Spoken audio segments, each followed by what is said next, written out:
Greetings and salutations, friends. Welcome to another stream. I'm Character NPC, your host.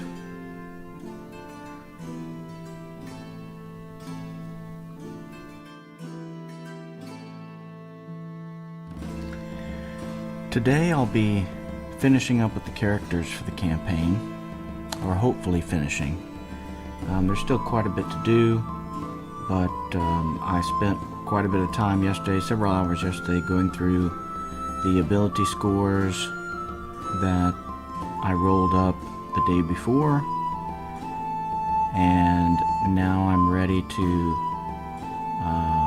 roll up age, which will have an impact on those ability scores by 1, up or down, depending on whether they're young adults or mature, and then I'll be able to lay out the abilities on the character sheet and choose a class.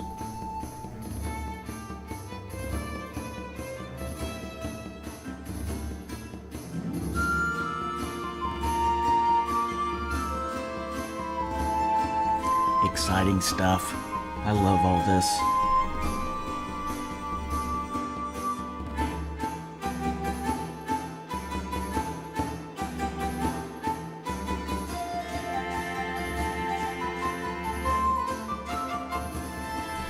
Thanks for watching.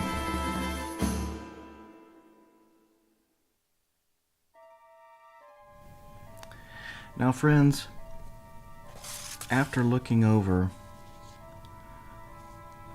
the series of rolls that I made last time, it was interesting that after choosing method 1 for rolling up the ability scores, let me go back and take a look at that real quick. I'll show you what I'm talking about. Here we go. On page 11 of the Dungeon Master's Guide, method 1 is what I used, rolling 4 six-sided die and discarding the lowest. Rolled up 36, right? 36 rolls. Not one 17 or an 18, which was really interesting to me from a statistical analysis of rolling dice in sets. And this is all key to which class you can choose. For example, I had a vision for this party in the beginning. I really thought that I could have because the Church of St. Cuthbert is in, remember, I'll be using the village of Hamlet, but instead I'll call it the village of Elfwine. We'll be starting here because of the way the map looks and what's in the module. I won't be using the module exactly. I won't recap too much here, but you know, it provides me an ability to have some fun with my old AD&D first edition content that I've had, you know, the last 45 years or so, and also not have to, you know, create everything from scratch. So because the Church of St. Cuthbert is there, and that St. Cuthbert being, I think, a minor deity, lesser god, and wanting to have clerics and such, I was intending on using that and having a paladin, 2 clerics, a ranger, a magic user, and then a gnome thief illusionist. But I was kind of worried about having the paladin and the thief in the same party and how that would all work out. And because a paladin requires a 17 charisma, I don't have one.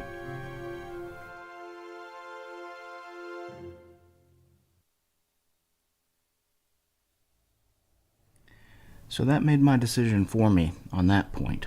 But again, I'm recapping some things here, and I mention it only because out of these 36 rolls, I didn't get one 17 or 18.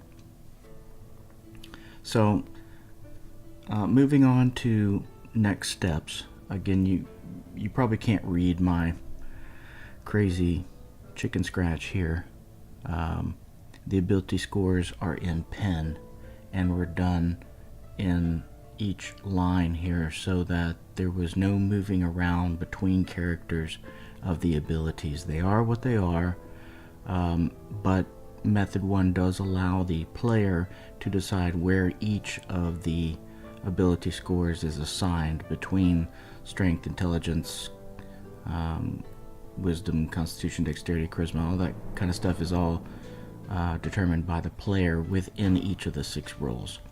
So the final step for me today is to, in this stream, is to discuss this a little bit with you, with some of the ins and outs of why I made some of the decisions that I did. Roll the characters' ages. On page, let's see,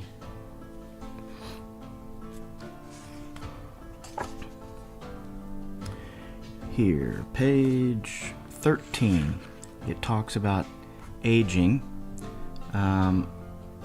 but essentially what this section means in regards to what we're doing, or what I'm doing right now, is that the table for gnome and humans here give you a range of age for the starting point of your character.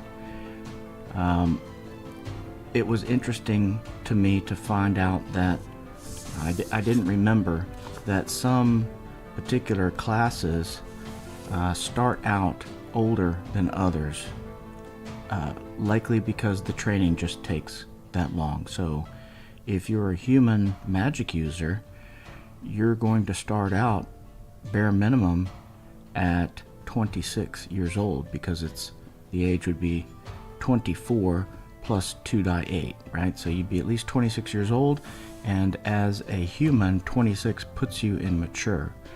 Why is that important? It's because mature is going to add 1 point of strength and 1 point of wisdom to the character, while the fighter, a human fighter, can begin much earlier. So age 15 plus 1 die 4, you can only be 16 to 20, right? Or 16 to 19. So 16 to 19, a fighter just starting out is absolutely going to be a young adult. And in that case, a young adult is going to subtract 1 point of wisdom and add 1 point of constitution.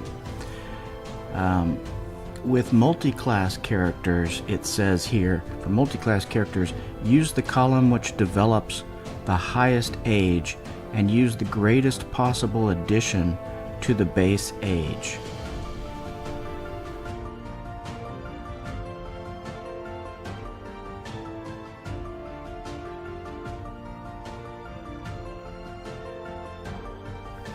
So what does that mean?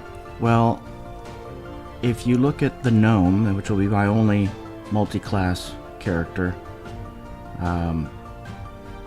the only demi-human in the party, let's see, talking about illusionist thief.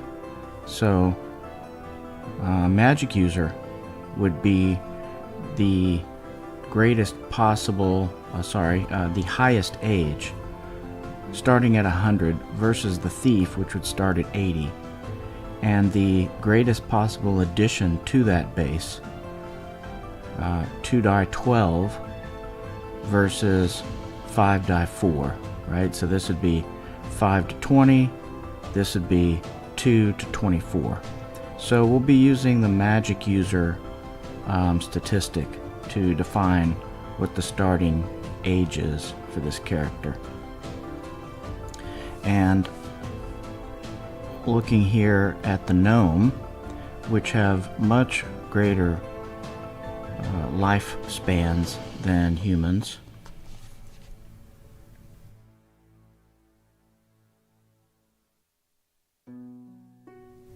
the gnome will be between 102 to 124 will be mature. So he or she would also be awarded the +1 strength, +1 wisdom. When it comes to these ability scores, though, as I said, I kind of had an idea in mind of, what classes and such did I want to use.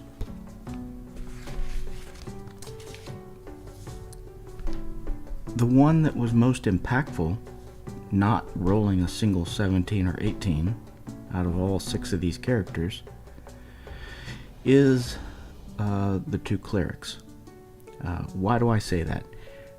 The wisdom of a cleric being their main ability, their main attribute, is going to define the level of spell that a cleric can use.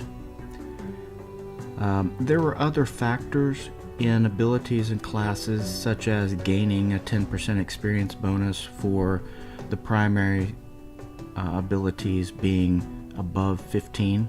So if a cleric has at least a 16 wisdom, then although they would only be able to use up to 5th level cleric spells, they would still get, that cleric would still get a 10% addition to experience points awarded by the DM. There's a 10% bonus for each of the classes depending on what the ability scores were, but I call this out in particular because the magic user and the cleric, but not the illusionist, have spell level restrictions. And I really want to make sure that one of the clerics, if at all possible, can cast 6th level spells. The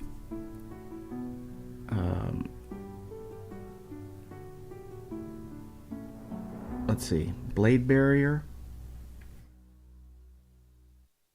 I think it was Blade Barrier and Invisible Phantasmal Servant. I forget the name of the servant spell. Let's see. We'll just look it up real quick. Here we go. Cleric spells.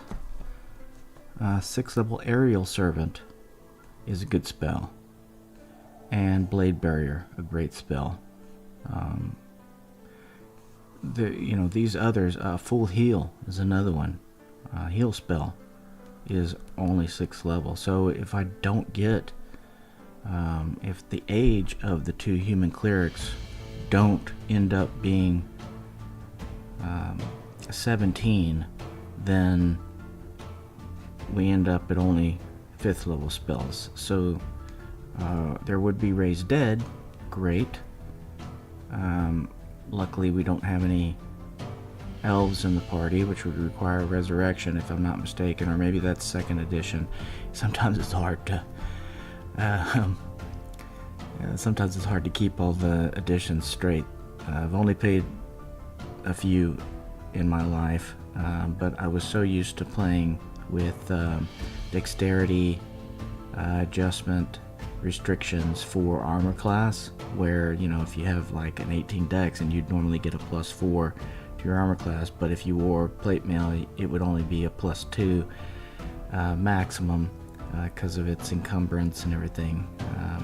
But anyway, I digress here.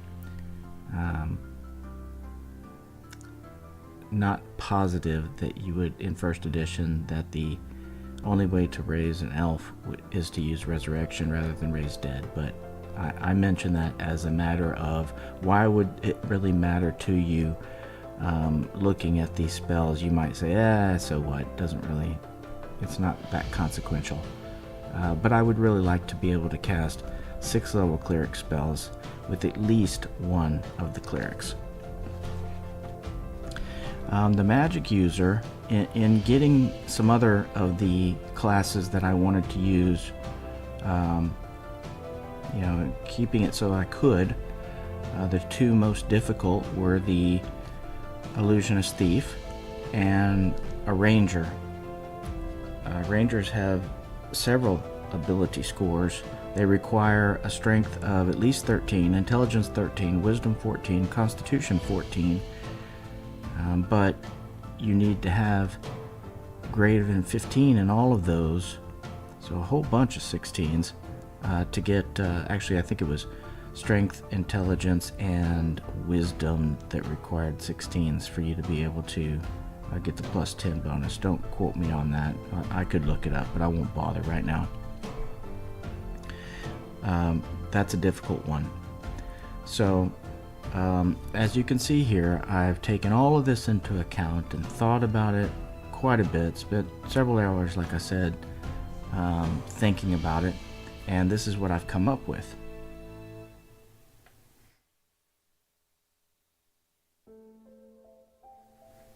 I've decided to have a ranger in the party. Rangers are great. I've never played a ranger, actually. This will be my first. I've never played a thief either. I tend to play spellcasters, clerics, and magic users, dual class, human, fighter mages, this kind of thing. Fighter magic user actually would be first edition, but so one ranger, number 5 being the first cleric, and if he does get mature rather than young adult, then that would put his wisdom at a 17 and would be able to cast 6th level cleric spells, and that would also give him the ability to get the 10% experience bonus. Number 4 would be a fighter. Won't be the greatest fighter, but fighters are good melee characters anyway, and in first edition Advanced Dungeons and Dragons, most fighters are good anyway. Good classes to have, so that's fine with me. Number 3 is the only one that I could get otherwise, with having a chance for the ranger and the cleric with 6th level spells.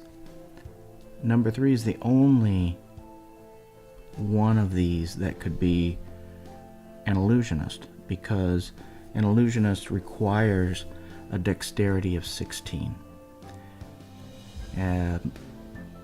The other ability scores didn't matter as much. I mean, they're always important, but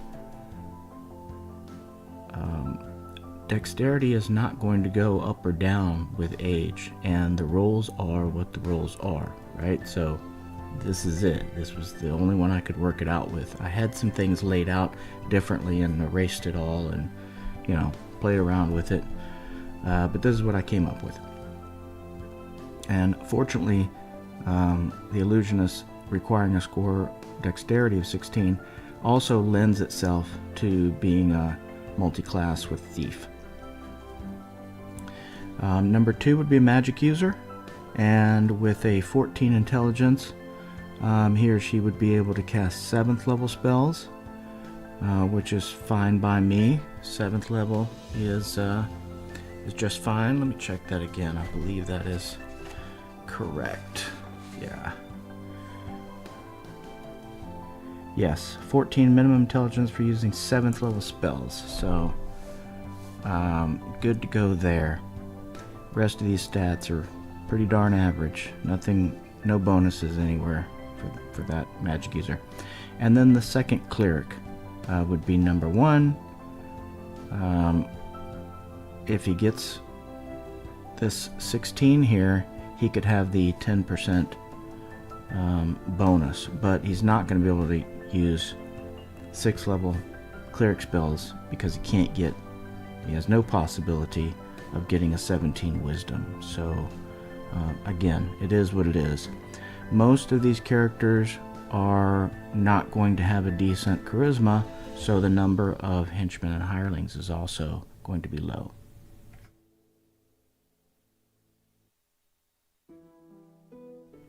Do I really care about that so much? Yes and no. I mean, later on it might be really important, but because I don't have the paladin, I kind of just put that to the side and decided that if each of them can get, 2, 3 to 5, there's a few in here that have a decent enough charisma to have 5 henchmen, followers, that would be okay. I don't think any but one. Who was it? Maybe these two will have a +5 to their reaction. Their oh gosh, I forget now. That is called a reaction adjustment. Their loyalty base isn't, I don't think I have anybody. It's 14, so nobody's going to get anything. It's going to take a 13 for a +5 reaction adjustment. Everybody's loyalty base is going to be the same. I don't think I have any charismas lined up for a 14, so that's not going to happen. Yeah, no, not going to happen. But like I said, it is what it is. So there we have it. I have the classes generally decided on enough so that I can move forward pretty quickly. And the final thing to do here is to roll up ages. That will allow me then to decide on exactly which ability score goes in what box. Okay. So let's do that right now. I pray this first cleric gets it. If he gets a 3 or a 4 on a 4-sided die, we'll be fine. Oh wait, not this book.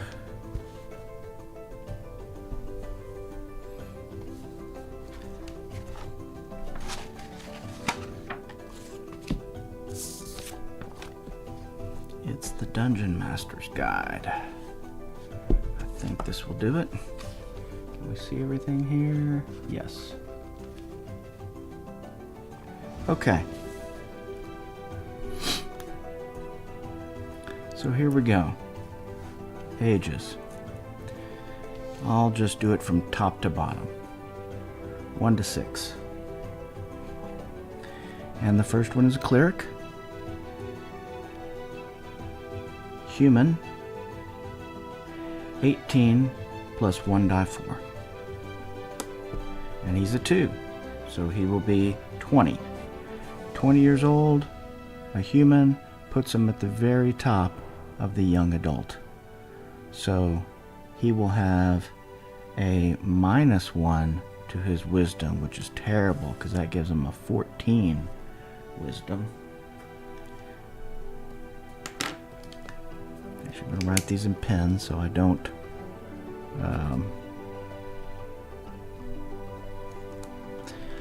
change any of this. What did I say? 18 plus 2 was 20. And the magic user. Magic user is going to be, he's already going to be mature, but a human magic user is going to be 24 plus 2 die 8.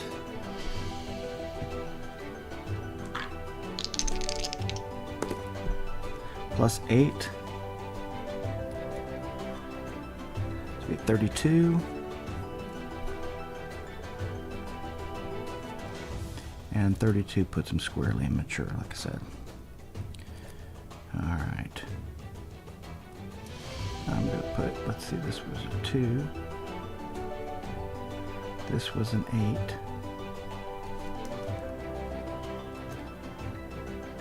The Gnome Thief Illusionist would be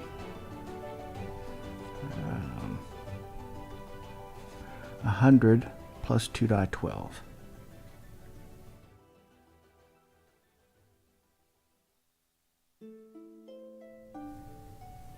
lowly 12-sider. 100, 101, 119, 109, excuse me.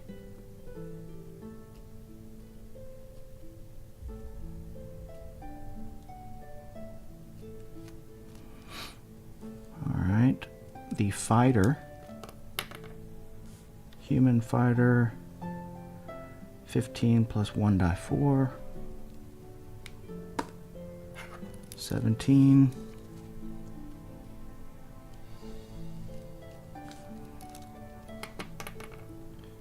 And this cleric, oh please. This cleric will be 18 plus 1 die 4. Come on, baby.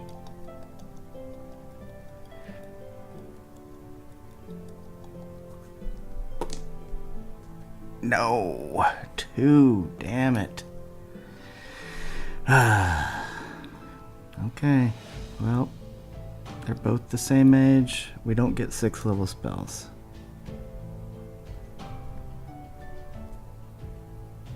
Oh, wait, this would be, sorry.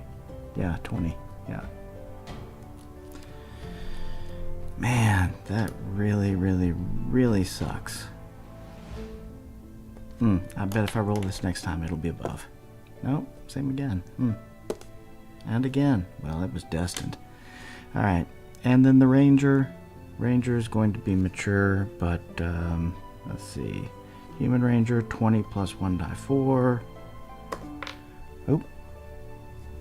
Roll again since that rolled off. It was still 3. 23.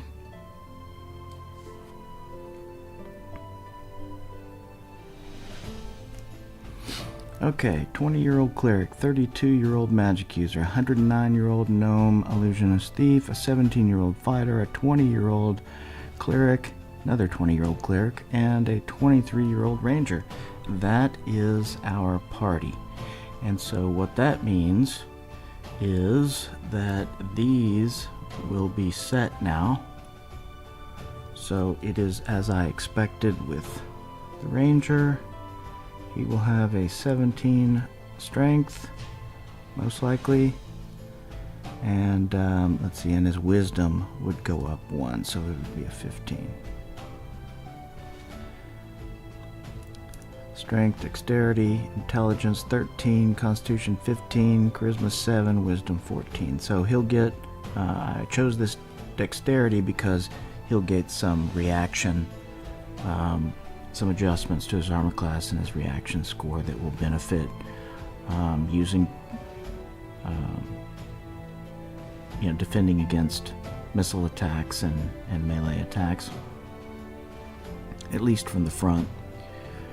The cleric, this means that he will not get a 10% bonus, and this cleric will not get a 10% bonus. So it doesn't look like anyone will get the 10% bonus. I'll have to check on the illusionist thief. Maybe the illusionist thief will. Ranger won't either because I decided to use the 16 for his dex and get those benefits. This means he gets a minus to his, what did I say it was? Minus to wisdom and a plus to constitution. So this ends up being 15, and his constitution becomes an 11. I might not use this as his constitution. Actually, I don't think it matters. Yeah.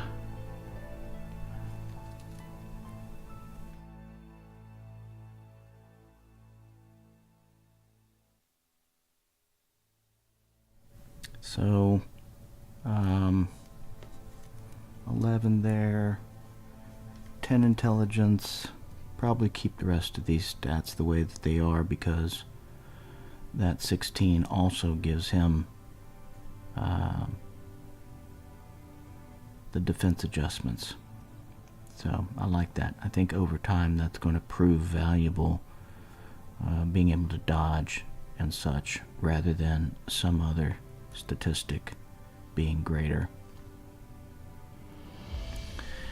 And then, and also, unfortunately, see,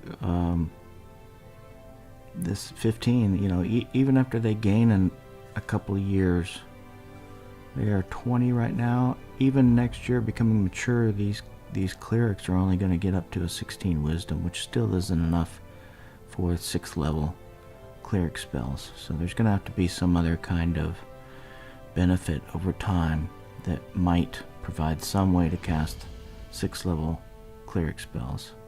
We'll see. This fighter will have a +1 to Constitution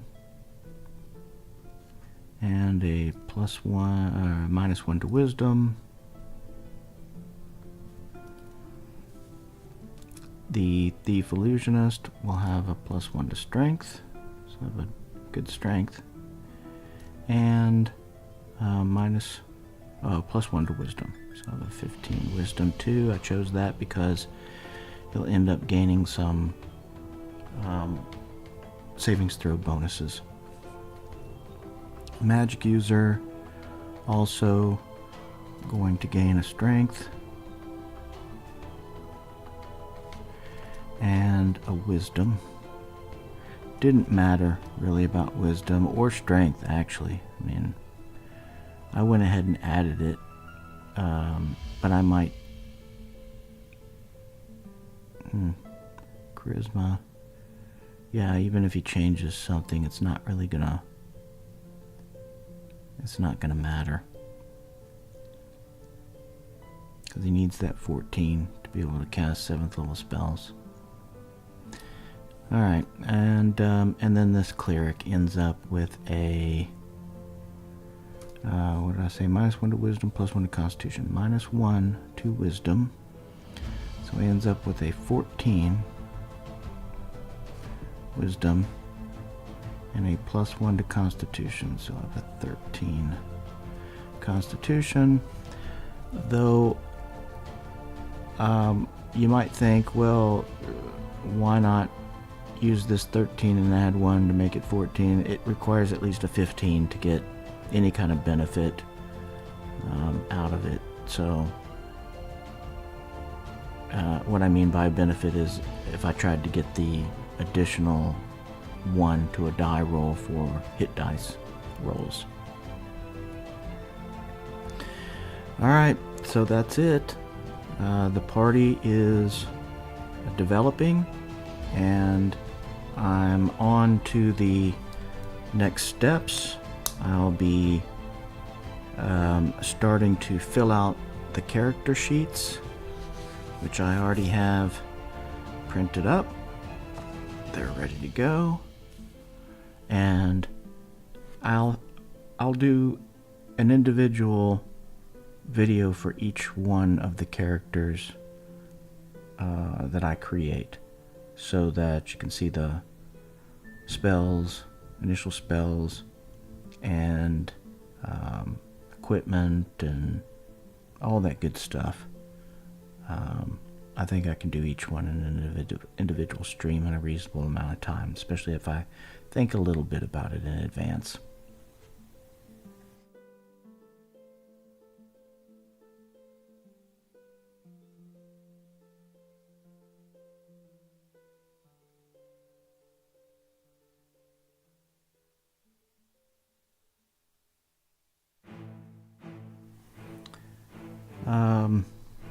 I don't think there's anything else to cover. Once the player character sheets are filled out, we'll be able to start the adventure. I can't believe it. I can't believe it's happening. I'm actually playing first edition Advanced Dungeons and Dragons again. It's been quite a while. Even when my friends were playing consistently, playing Advanced Dungeons and Dragons with me consistently, like I said, we had moved on from first edition to second edition, mainly because the Dungeon Master at the time started buying all the books, and he was using those, and I bought a couple, but I was already looking at it as something that they were doing. I think that was when Wizards of the Coast, maybe not 2nd edition, might have been 3rd edition when Wizards of the Coast took over, but it had already become something that to me looked like they were just trying to make more money by creating more stuff when the rules didn't seem to really change. I mean, there wasn't a whole lot of changes between 1st and 2nd edition. Some things here and there were clarified, I think, and put more guardrails around stuff so people couldn't abuse it, or it cleared up some questionable stuff. But and then they added the Oriental aspect and more monsters with the it wasn't called the bestiary, it was a Fiend Folio. Never bought the Fiend Folio. I was happy with just the monster manual. So yeah, I'm just being an old fuddy-duddy now, but reminiscing about it is entertaining for me as well. So, friends,